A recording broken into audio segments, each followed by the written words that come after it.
Hey, it's Neil from Mindful Movement Coaching, and I've been working on a series to help people with their hips, whether it's some hip pain or just improve the strengthening. And so to back up a little bit and talk about hips, we want to get the glute muscles to assist with keeping our femur from riding forward, and I spoke about that in some other videos. So you should be working on trying to free up the tissue in the front of the hip that could be tight, i.e. your hip flexors, your quads. Your hip flexors are comprised of the rectus femoris, the psoas, the TFL, and the sartorius. So if you can target those muscles or just give yourself a good stretch without causing pain, that's a great place to start. After that, you want to do the right exercises to get the glutes working.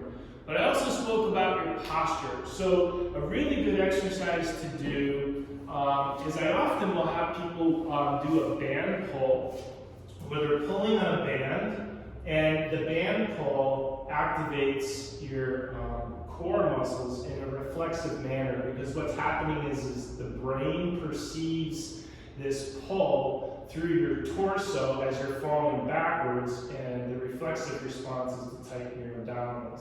At some point in time, you want to get away from that. You don't want to be reliant on what's referenced as a pattern assist. So a really good exercise I like to do here is just taking people through a basic sort of Pilates stability drill where you're maintaining a neutral spine. And I'll often have people put fingers on the front of the hip bone and maybe their thumbs below the ribs on the side. And you can think about trying to push your thumbs outwards. And you're going to feel this girdle tighten up. That's referencing your transverse abdominis, which is one of your inner core muscles. And then what I like to do is challenge by lifting a leg.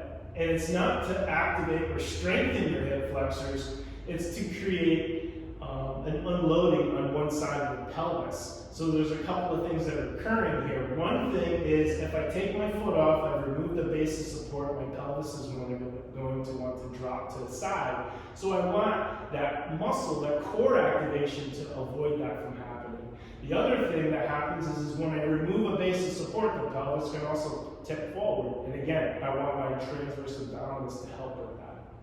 So your first progression is to get the TA, as we call it, your transverse abdominis, to be engaged, maintaining a neutral spine, so the natural curvature in your lower back, and doing some marching.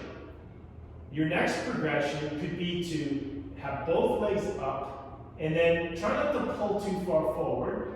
Keep your knees maybe slightly up past your hips. Keep that neutral spine, core is engaged, and lower slowly. Now notice I'm talking a lot, that's because I'm also breathing, so make sure you're not holding your breath.